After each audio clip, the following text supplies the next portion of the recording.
Hello everyone, welcome to the online study channel. तो आज हम लोग पढ़ेंगे क्लास 4 का चैप्टर नंबर 10 ईवीएस का पार्ट 2। अभी तक आप लोगों ने पार्ट 1 नहीं देखा है तो ऊपर वाले आई लिंक बटन से पार्ट 1 वीडियो को देख लीजिए।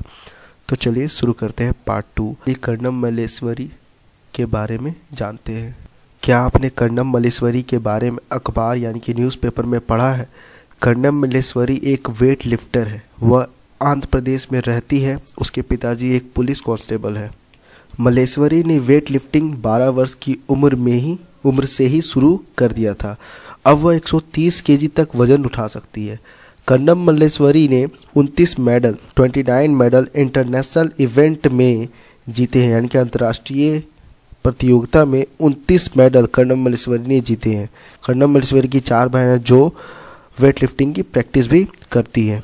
तो ये थी कर्णम मल्लेश्वरी के बारे में बातें। चलिए अब हम लोग पढ़ते हैं स्टोरी ऑफ 3 सिस्टर्स। जैसा कि आप इस पिक्चर में देख सकते हैं, यहाँ पर 3 बहनें हैं। इनके बारे में हम लोग स्टोरी को समझते हैं। इस पिक्चर में 3 बहनें हैं, ज्वाला, लीला और हीरा। वे मुंबई में रहती है। ये तीनों बहनें कबड्डी खेला करती थी और दूसरों को सिखाया करती थी। ज्वाला क्या कहती है कि जब हम लोग जवान हुआ करते थे, यानी कि जब यंग हुआ करते थे, तो लड़कियों को ये गेम कबड्डी खेलने नहीं दिया जाता था। ऐसा इसलिए होता था क्योंकि लोग क्या सोचते थे, people thought that if girls played such rough games nobody would marry them. उस समय लोग बोला करते थे अगर लड़कियां इस तरह के गेम खेलेंगी तो कोई भी उनसे शादी नहीं करेगा। They also said that the girls had to wear boys clothes to play kabaddi. वे लोग बोलती हैं हम लोग लड़कों के कपड़े पहना करते थे कबड्डी खेलने के लिए, इसलिए लोग लड़कियों को खेलने से मना करते थे क्योंकि हम लोग कपड़े लड़कों के पहना करते थे। जब वे छोटी थी तभी उनके पिताजी गुजर गए। उनकी माँ और मामा दोनों उन्हें ले आए। दोनों अंकल को कबड्डी और खो खो बहुत पसंद था। दोनों अंकल ने तीनों बहन को इनकरेज किया। इनकरेज का मतलब होता है प्रोत्साहित करना, कि कबड्डी खेलने के लिए, ठीक है। कबड्डी खेलने के लिए दोनों अंकल ने तीनों बहन को प्रोत्साहित किया, इनकरेज किया। Jwala and Leela talk about their experiences. Jwala और लीला अपने अनुभवों के बारे में बता रही थी। ऑलमोस्ट 50 साल पहले जब हम लोग कबड्डी खेलना शुरू किए थे तो उस समय लड़कियों को मौका नहीं दिया जाता था। पेरेंट्स ये गेम नहीं खेलने दिया करते थे, लेकिन हम लोग को ये गेम खेलने दिया जाता था क्योंकि माँ और अंकल हम लोग को सपोर्ट और इनकरेज किया करते थे। जब हम लोग ये गेम सीख रहे थे तो बहुत सारी लड़कियां भी जुड़ गई और हम लोग का एक कबड्डी क्लब बन गया। जो लड़कियों का कबड्डी क्लब बनाया गया था वो अभी भी सक्रिय है, यानी कि एक्टिव है, यानी कि वो चल रहा है। Remembering those days. लीला और हीरा उस समय के मैच के बारे में बताने में बहुत उत्सुक थी। वे बताती है कि कैसे वो हारे हुए मैच को जीता करती थी। This will possible because of their strong will. ये संभव इसलिए हो पाता था क्योंकि इरादे उनके मजबूत थे। उस समय मैच के वक्त एक ऐसा वाकया हुआ जिसमें हम लोग एक बड़े मैच के लिए दूसरे शहर जाने वाले थे। लीला कहती है मैच जो है वो शाम 6:30 बजे होने वाला था और हम लोग 3 से 6 मूवी देखने के लिए चले गए। हम लोग को यह लगा कि मैच स्टार्ट होने से पहले हम लोग पहुंच जाएंगे। मूवी स्टार्ट होने के कुछ देर बाद हम लोग कुछ आवाज़ सुने जो हमारे मामा के थे, जो हमें टॉर्च से हॉल में खोज रहे थे। जब उन्होंने हमें सिनेमा हॉल में पाया तो वे बहुत डांटे। अभी तक आप लोगों ने ऑनलाइन स्टडी चैनल को सब्सक्राइब नहीं किया है तो सब्सक्राइब कर लें और अपने दोस्तों के बीच इस वीडियो को शेयर करें और इस वीडियो को लाइक करें और बताएं कैसा लगा ये video. The sisters had to face many difficulties because of kabaddi but that did not reduce their fun. उन बहनों को कबड्डी खेलने पे बहुत सारे परेशानियों का सामना करना पड़ा, लेकिन तब भी उनको यह गेम बहुत पसंद था। हीरा जो सबसे छोटी बहन थी वह कबड्डी की कोच बन गई। वह चाहती है कि आप जैसे बच्चे कई खेलों का आनंद ले और ख़ास तौर पर कबड्डी खेले। तो आप लोगों ने जाना कि किस तरह की परेशानियों का सामना करना पड़ता है एक लड़की को कोई भी गेम खेलने के लिए। और अगर आप लड़की हो तो आप अपने एक्सपीरियंस को कमेंट सेक्शन में बता सकते हो कि आपके साथ कैसा एक्सपीरियंस रहा अभी के समय में। Now moving to the question, how have you learned any game from a coach? Which one? तो क्या आपने कोई भी गेम कोच से सीखा है और कौन सा गेम? तो अगर आप लोगों ने सीखा होगा तो आप लोग अपने अकॉर्डिंग आंसर को लिखिएगा। एज एग्जाम्पल मैंने अपने अकॉर्डिंग आंसर को यहाँ पे लिख दिया हूँ। तो I learn football match, I learn football and cricket from coaches. I learn football and cricket from coaches. तो इस तरह से आप लोग अपने अकॉर्डिंग आंसर को लिखिएगा। And the next question is that do you know of anyone who has learned any game from a coach? क्या आप किसी को भी जानते हैं जो कोच से किसी भी प्रकार के गेम को सीखा हो? तो आप लोग ये कह सकते हो कि इसका answer some of my friends are learning cricket. मेरे कुछ दोस्त हैं जो क्रिकेट सीखते हैं कोच से। आप लोग इसके आंसर अपने अकॉर्डिंग ही लिखिएगा।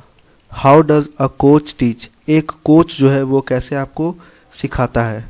एंड इसमें एक और क्वेश्चन ये है कि how does a coach make a player practice? एक कोच जो है एक प्लेयर को किस तरह से प्रैक्टिस करवाता है?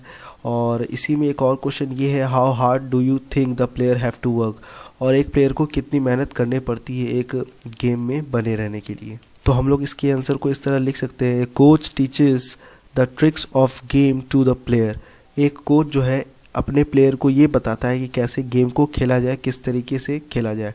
A coach always encourages and tells the benefit of practice and convinces the player to do practice। एक कोच जो है अपने प्लेयर को प्रैक्टिस करने के लिए हमेशा इनकरेज करता है, प्रोत्साहित करता है और बताता है कि प्रैक्टिस करने के क्या बेनिफिट है, क्या फ़ायदे हैं, और उसे कन्विंस करता है कि आप प्रैक्टिस लगातार करते रहो। He teaches the game methodically. तो ये भी हम कह सकते हैं एक जो कोच है वो एक प्लेयर को मेथड बाय मेथड बताता है कि किस तरह से ये गेम को खेला जाए। Players have to work very hard. और एक प्लेयर को यानी कि एक खिलाड़ी को बहुत मेहनत करनी पड़ती है। They have to get up early in the morning. उसे प्रैक्टिस करने के लिए मॉर्निंग में उठना पड़ता है और लगातार कई घंटों तक प्रैक्टिस करना पड़ता है। Have you ever thought of making a club for your favourite game? क्या आप अपने फेवरेट गेम के लिए क्लब बनाना चाहोगे? ये भी आंसर आपको अपने अकॉर्डिंग ही लिखना है। तो आप लोग अपने अकॉर्डिंग ही लिखिएगा। मैंने एग्जांपल के तौर पे इस तरह से आंसर लिख भी सकते हैं, yes I am thinking of making a club for football. आप लोग इसके अलावा कोई भी गेम को लिख सकते हैं। तो हाँ, फुटबॉल के लिए ये क्लब बनाना चाहते हैं। Imagine that are 15 children to play kho kho. सोचिए कि आप खो खो खेल रहे हैं और खो खो खेलने में 15 बच्चे यानी कि 15 चिल्ड्रन है। They must form 2 teams with equal number 7 each. वे दोनों टीम ने 7-7 बच्चों के एक टीम को ऑर्गेनाइज किया है। Then 1 player will be left. उसमें से एक प्लेयर जो है वो चला गया। What will you do if this happens? क्या होगा जब आपके साथ ये होता है? तो have you ever become the extra person in the middle? क्या आपके पास एक्स्ट्रा पर्सन आपके पास रहता है? राइट अबाउट दिस, उसके बारे में आप लोग को लिखना है। I will make 2 teams consisting of 7 players each and the remaining 1 player will be the referee। तो मैं 7-7 प्लेयर करके दोनों साइड 2 टीम बनाऊंगा और जो एक प्लेयर है उसे रेफरी बनाऊंगा यानी कि अंपायरिंग वो करेगा। Yes once I was the extra person in a football match. जैसे फुटबॉल मैच में एक एक्स्ट्रा पर्सन होता है उसी तरह। Yes once I was the extra person in a football match. Football match में एक एक्स्ट्रा पर्सन के तौर पे। Every game has some rules. सभी गेम में कुछ ना कुछ नियम होते हैं। The game is played according to those rules. और उसी नियम के अकॉर्डिंग उस गेम को खेला जाता है। Let us see what happens if the rules are changed. जरा सोचिए कि क्या होगा अगर उसके नियम में बदलाव किया जाए। फॉर एग्जाम्पल इन क्रिकेट, उदाहरण के तौर पे क्रिकेट में एक बैट्समैन यानी कि ए बैट्समैन गेट्स आउट। एक बैट्समैन है जो आउट हो गया। If the bails fall off, अगर बेल्स जो है यानी कि विकेट के जो बेल्स है वो नीचे गिर गए off the stump. Imagine if there is a rule that the entire team will be out. ज़रा सोचिए अगर एक के आउट होने से पूरी टीम अगर आउट हो जाए तो क्या होगा। If all the 3 stumps fall would it be fun. अगर तीनों स्टंप जो है वो गिर जाए तो अगर पूरी टीम आउट हो जाए तो क्या ये मज़ेदार होगा? तो हम लोग कह सकते हैं इसके आंसर को इस तरह से, new rules are always made. हम लोग अपने अकॉर्डिंग में नियम को बनाते हैं। Playing a game such as cricket with new rules may give extra fun to both the players and the spectators. By the way game खेल रहे हैं, क्रिकेट खेल रहे हैं, क्रिकेट में नए नए रूल्स बनाते हैं, उससे क्या होता है एक अलग ही मज़ा आता है और दोनों प्लेयर के बीच में और जो देख रहे हैं मैच को उनको भी मज़ा आता है और जो खेल रहे होते हैं उनको भी मज़ा आता है। आप लोग इस तरह भी समझ सकते हो। बाय द वे आप लोग छत पर खेलते हो, बाय द वे छत पर आप लोग खेलते हो तो आप लोग बोलते हो कि छत से अगर बॉल नीचे गई तो आउट।